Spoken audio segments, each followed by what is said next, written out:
Keberhasilan aparat penegak hukum dalam menyelesaikan sebuah konflik seringkali diukur dari seberapa banyak pelaku yang berhasil dibawa ke jeruji besi. Faktanya, kompleksnya sistem peradilan di Indonesia kerap membuat korban justru tak kunjung menemukan titik terang atas konflik yang dihadapi. Dalam prakteknya, penyelesaian kasus di luar peradilan banyak ditempuh karena dinilai dapat membuka ruang negosiasi yang cukup luas antara pihak yang berkonflik dengan mengutamakan kepentingan korban. Upaya ini dikenal dengan restoratif justice atau keadilan restoratif. Jadi itu merupakan satu paradigma berpikir ya, di mana keadilan itu ditentukan bukan oleh prosedur, bukan oleh ketentuan yang ditetapkan oleh negara, tetapi dikembalikan kepada pihak-pihak yang bersengketa. Dengan kata lain, biarlah pihak-pihak yang bersengketa itu menyelesaikan sendiri masalahnya menurut proses yang disepakati, menurut ukuran yang juga disepakati. Dengan begitu, maka keadilan yang kita harapkan tercapai kemudian itu jauh lebih mengena, jauh lebih membumi ya, ketimbang itu diterapkan oleh negara, ditetapkan oleh aparat negara sebagaimana suatu kegiatan yang selama ini terjadi. Itulah sebetulnya restoratif justice.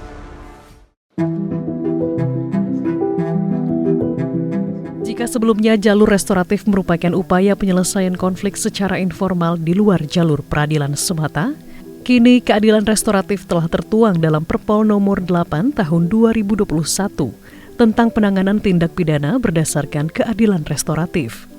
Upaya ini juga turut menjadi program prioritas Kepala Kepolisian Republik Indonesia, Jenderal Listio Sigit Prabowo. Program peningkatan kinerja penegakan hukum dilakukan untuk mewujudkan penegakan hukum yang memenuhi rasa keadilan masyarakat dengan mengedepankan instrumen hukum progresif melalui penyelesaian perkara restoratif justice. Upaya mewujudkan kepastian hukum dilakukan dengan memberikan ruang yang lebih luas dalam implementasi keadilan restoratif dan problem solving. Penegakan hukum hanya sebagai upaya terakhir dalam penyelesaian masalah-masalah tertentu manakala di dalam prosesnya mengalami kebuntuan. Jadi ini adalah wajah baru yang akan kita kembangkan.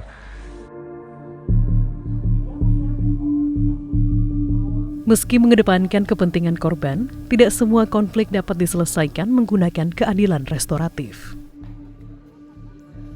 Nah, RJ sendiri secara keseluruhan, kalau kita kaitkan dengan beberapa dasar hukum yang sudah dibuat oleh Kapolri, oleh Jaksa Agung gitu ya, maka kurang lebih ada 3 yang menjadi ketentuan umum. Yang pertama adalah bukan kasus yang mengakibatkan korban nyawa.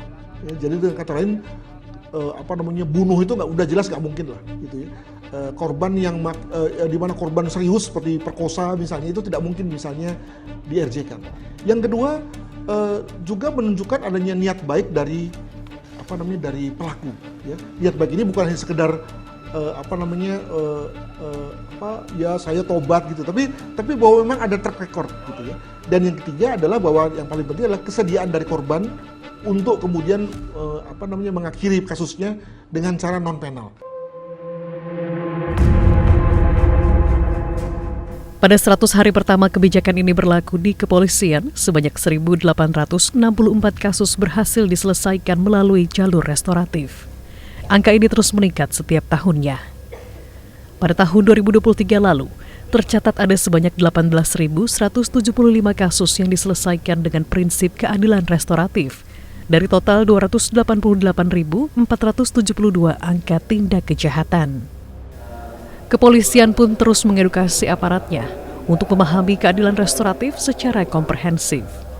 Pada tahun 2022 misalnya, seorang pengemudi sepeda motor di Nusa Tenggara Barat malah dijadikan tersangka karena membunuh 2 orang pelaku begal sebagai bentuk pembelaan diri. Karena pada saat itu penyidik melihat ketika mendapat laporan pada masyarakat diketemukan di TKP ada 2 orang dalam kondisi sekarat, ya luka bacokan semuanya, kemudian dibawa ke rumah sakit dan meninggal dunia. Maka penyidik berkesimpulan, ya korban begal tersebut ditetapkan sebagai tersangka. Dalam prosesnya, masyarakat langsung semuanya bereaksi. Polisi ini menggunakan cara apa melakukan penegakan hukum itu? Polisi betul-betul hanya textbook. Setelah dijelaskan peristiwa itu terjadi sebenarnya, maka Kapolda mengambil alih kasus tersebut dan ya dari proses penetapan tersangka yang dilakukan oleh Polres langsung dilakukan asesmen oleh Kapolda dan Kapolda langsung menetapkan bahwa penetapan tersangka dianulir dan langsung dihentikan proses penyidikannya. Selain mengedepankan kepentingan korban, keadilan restoratif juga menjadi solusi dalam menghadapi permasalahan overkapasitas lembaga pemasyarakatan. Direktorat Jenderal Pemasyarakatan Kementerian Hukum dan Hak Asasi Manusia mencatat, hingga 18 April 2024, total penghuni lapas, rutan, lembaga pemasyarakatan perempuan LPP, dan lembaga pembinaan khusus anak LPKA mencapai 263.940 orang. Sementara kapasitas lapas yang tersedia secara keseluruhan hanya diperuntukkan bagi 137.428 orang. Nah, di penjara, sebagaimana kita ketahui, ada situasi overcrowded, ada situasi di mana orang tidak mendapatkan pembinaan apapun, mutu kehidupannya rendah, belum lagi kemudian dia diterpa dengan kemungkinan dia juga menjadi orang yang tambah jahat gitu ya. Alhasil kemudian orang negara merasakan ada kerugian kalau orang masuk penjara begitu. Maka lalu sekarang ini ada satu usaha untuk rame-rame secara sistematis menghindari penalisasi namanya melalui RJ ini ya. Sebetulnya bukan hanya RJ, ada lagi nama-nama lain yang juga kemudian lalu dekat-dekat dengan RJ. Contoh misalnya Alternative Dispute Resolution, resolusi penyelesaian perselisihan di luar pengadilan ya. Ada lagi yang kita sebut sebagai mediasi non penal. Jadi perdamaian di luar penal. Ada lagi pendekatan adat gitu ya, yang ujung-ujungnya adalah jangan ke penjara deh. Ya kalau kita bisa selesaikan dengan konteks sesama pemangku adat, kenapa tidak gitu ya? Atau tadi kalau kita bisa damaikan perselisihan ini dengan cara ganti rugi, win-win, kenapa tidak? Ya, agar kemudian Anda sebagai pelaku tidak harus berakhir dengan penjara. Begitu. Adat istiadat menjadi salah satu faktor penting dalam berlangsungnya keadilan restoratif. Untuk itu, praktiknya di setiap daerah yang tersebar di 38 provinsi juga berbeda-beda. Salah satu daerah yang menerapkan keadilan restoratif adalah Kabupaten Sijunjung, Sumatera Barat. Tetua adat seperti Niniak Mama berperan penting dalam mengambil keputusan penyelesaian konflik masyarakat setempat.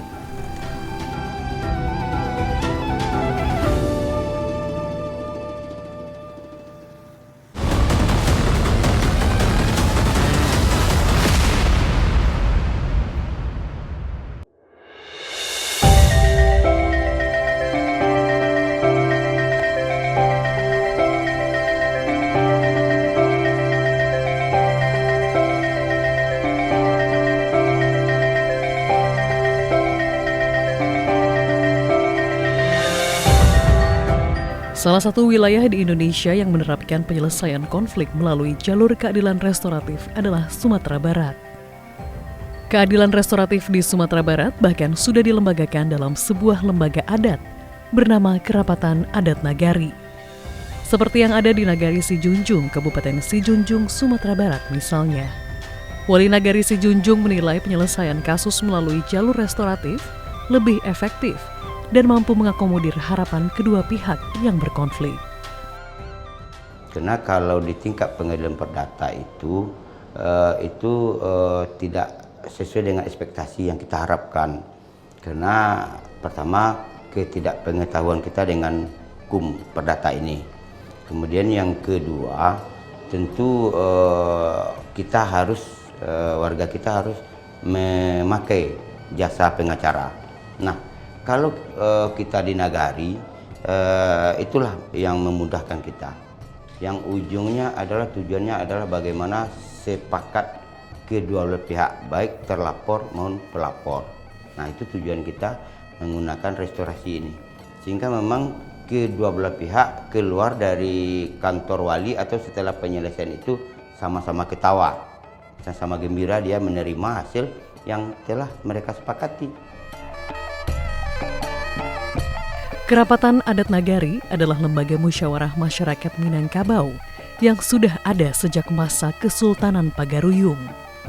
Di dalamnya terdapat Niniak Mama yang berwenang mulai dari menelaah sebuah konflik hingga memberi keputusan penyelesaiannya. Dalam masyarakat Minangkabau yang menganut sistem matrilineal, Niniak Mama adalah sebutan bagi paman dari pihak ibu yang berperan penting dalam unsur kehidupan masyarakat. Niniak Mama itu adalah pemimpin. Dari pemimpin biasanya di ranah Minang ini, Niniak Mama itu harus bisa memberi suri toladan, contoh terhadap cucu kemenakan. Nah begitu juga kalau dia sudah panutan, berarti itu dia sudah menjadi sebuah role model. Assalamualaikum. Waalaikumsalam. Coba. Tak hanya kasus pidana, prinsip keadilan restoratif juga seringkali digunakan dalam sejumlah kasus perdata. Di Nagari Sijunjung, sengketa tanah menjadi konflik yang mendominasi dan kerap diselesaikan menggunakan upaya restoratif. Sepanjang tahun 2022 hingga 2023, Kerapatan Adat Nagari Sijunjung telah menyelesaikan 21 kasus sengketa tanah.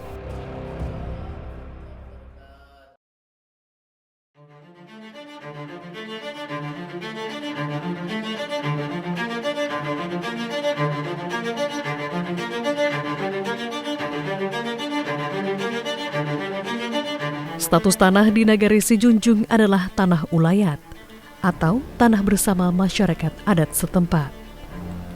Kepemilikannya pun hanya didasarkan pada klaim lisan semata. Namun seiring berjalannya waktu, orang-orang dari generasi muda berlomba-lomba mengklaim tanah-tanah di wilayah ini melalui pembuatan sertifikat tanah yang jelas bertentangan dengan prinsip tanah ulayat. Tunjukin sama Niniak Mamanya batas. Jadi kita tinggal melihatkan, menyaksikan bersama. Kalau itu keputusannya, kita lanjutkan.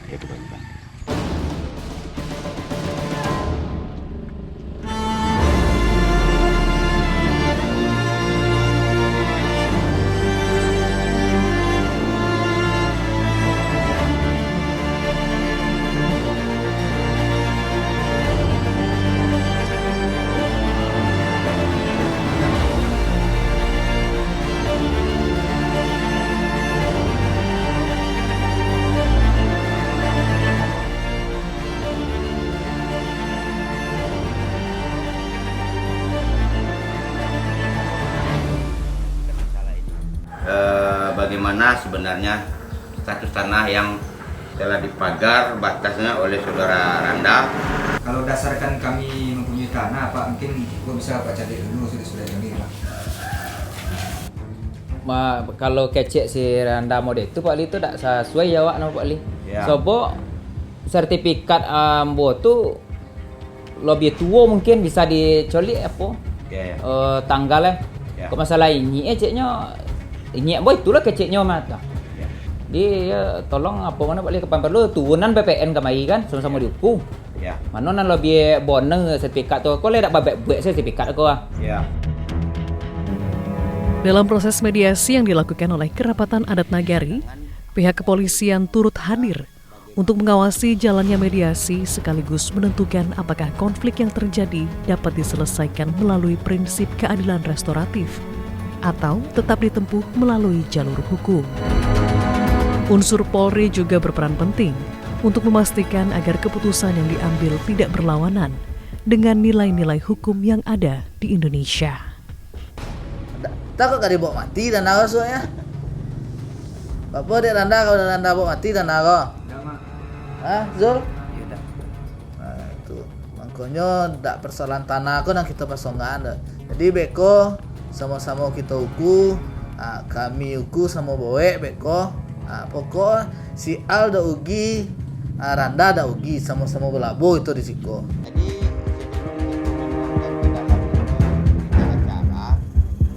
berdasarkan kesepakatan diantaranya pertama menyetujui batas tanah yang ditetapkan oleh nenek mama kedua belah pihak. Kesepakatan dari hasil mediasi juga dituangkan dalam surat perjanjian, ditandatangani kedua pihak yang bersengketa, para saksi, dan pihak kepolisian.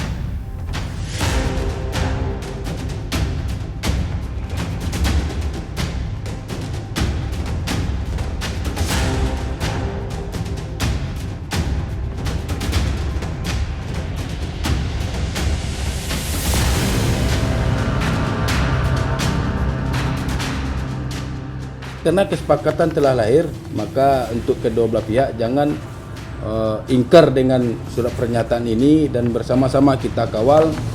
Jadi konsekuensi hukumnya apabila kedua belah pihak melanggar, menyerobot tanah, ada pasalnya menyerobot tanah yang lain, itu tersangkut dengan pidana penjara.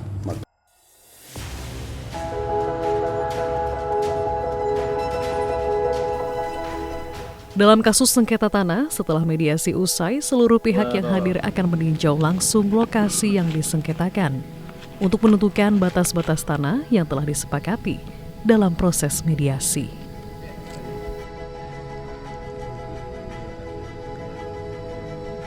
Sesuai dengan kesepakatan kita tadi, mana yang dipancang oleh nenek mama kita, nah inilah yang dipancang.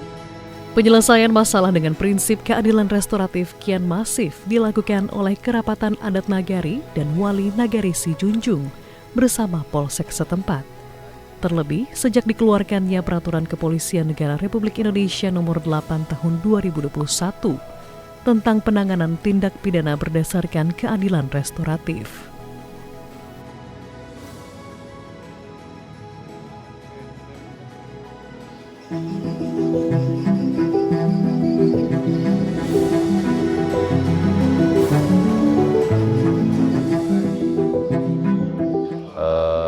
Dari mulai diterapkannya Perpol ini, kami dari Polsek Sijunjung bisa tidak menghantarkan para pihak yang berperkara ke tingkat proses peradilan berikutnya, sehingga dari laporan polisi yang masuk ke atau laporan yang masuk ke Polsek ini, di tahun 2021 kami sudah merestoratif justice 14 laporan atau 14 kasus, kemudian 2022 ada 10 kasus, 2023 9 kasus, terakhir 2024 ini dari 10 laporan yang masuk, 8 kami restoratif justice.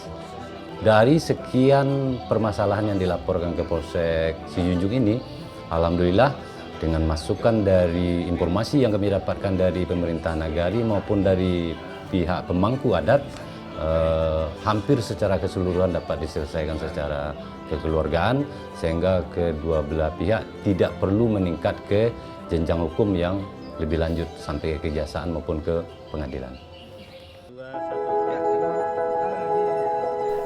Namun, apakah penyelesaian konflik melalui keadilan restoratif sudah memenuhi unsur keadilan bagi masyarakat? Kalau menurut kami sangat berkeadilan. Karena kami selaku cucu kemenakan mendapatkan harta pusaka itu, mendapatkan ulayat, itu kan dari nenek mama, dari kaum ibu kami. Jadi tentu yang lebih paham tentang tanah, tentu yang memiliki itu adalah nenek mama. Jadi kami merasa adil kalau seandainya sengketa tanah itu diselesaikan dengan secara adat.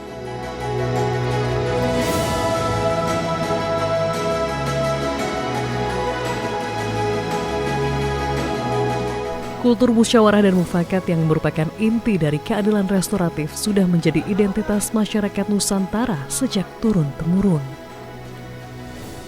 Tak hanya di Nagari Sijunjung, penyelesaian konflik berdasarkan prinsip keadilan restoratif juga berlaku bagi masyarakat suku Batak, khususnya di Tapanuli Utara, Sumatera Utara.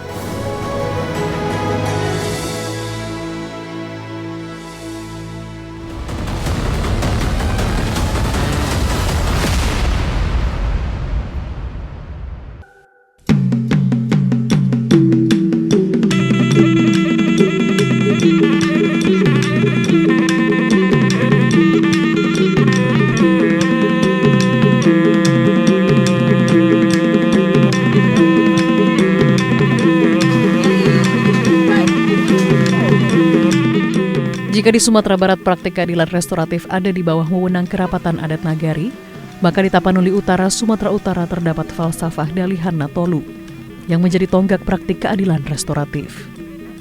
Dalihan Natolu yang berarti tungku berkaki tiga, melambangkan keseimbangan kehidupan. Jika salah satu kaki tungku rusak, maka tungku tidak akan berjalan dengan sempurna. Ketiga kaki tungku ini merepresentasikan aspek kekerabatan di tanah Batak, meliputi Somba Marhula-Hula, atau klan asal istri seorang laki-laki Batak berasal. Elek Marboru, sikap lembut terhadap anak perempuan, dan Mardongan Tubuh, atau sikap berhati-hati terhadap sesama klan. Kekerabatan inilah yang menyatukan masyarakat Batak dalam satu nilai dan norma yang sama. Jadi, karena kita hidup dalam budaya orang Batak, itu Dalihan Natolu, otomatis orang ini agak mudah untuk dimaafkan. Jadi lebih gampang mencari solusi.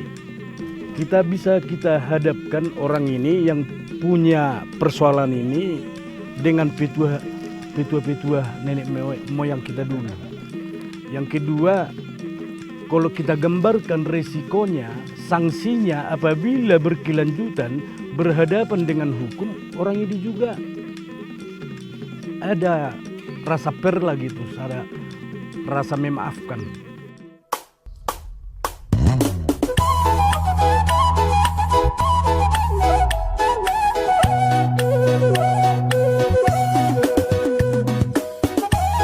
Di Desa Sipultak, Tapanuli Utara, kami berkesempatan melihat proses restoratif terhadap sebuah kasus penganiayaan.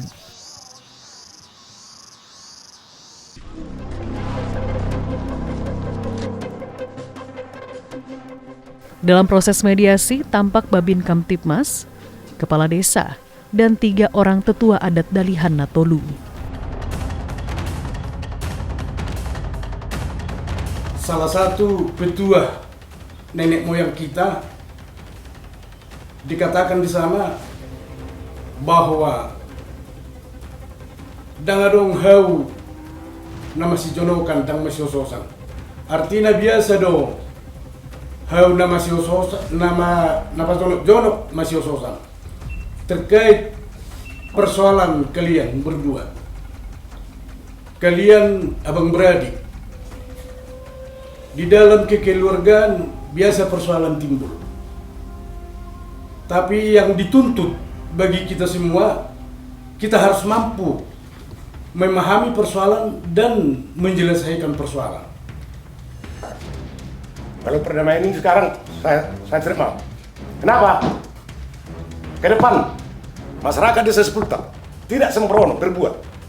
Itu yang penting. Saya lanjut lagi sampai kemana pun. Terserah udah aja kalau kayak gitu. Loh, karena kamu yang salah. Kan cuma lewat saya. Kau tinju. Kan? Terus aku nomor nama yang tahu. Saya kan mau tahu penom. Keluhan munai jala songodio na alaman muna di permasalahan on. Alai dakwa kembali be sona ni pemilu na komunai ni katori ya. Mulut peon ning masalah ngasa tu kantor, nabudo digab benota ate mangda, ang libongate. Baru terima doang. Setelah disepakati jumlah ganti rugi yang harus dibayar pelaku, Babin Kamtibmas yang hadir juga memastikan agar kesepakatan yang telah diputuskan bersama dapat dilakukan lewat surat perdamaian. Oke. Sini Senior Ham. Ya. Mago mesudi sapu mesudi kanahe. Yang halus dulu Pak, ayo juga terdana.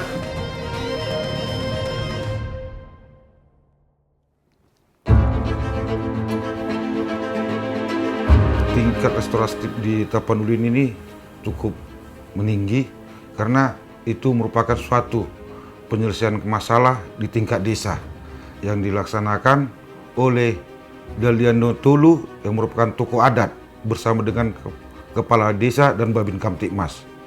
Maksud dan tujuan dilaksanakannya restoratif justice di tingkat desa itu untuk menekan angka kriminal yang terjadi di desa.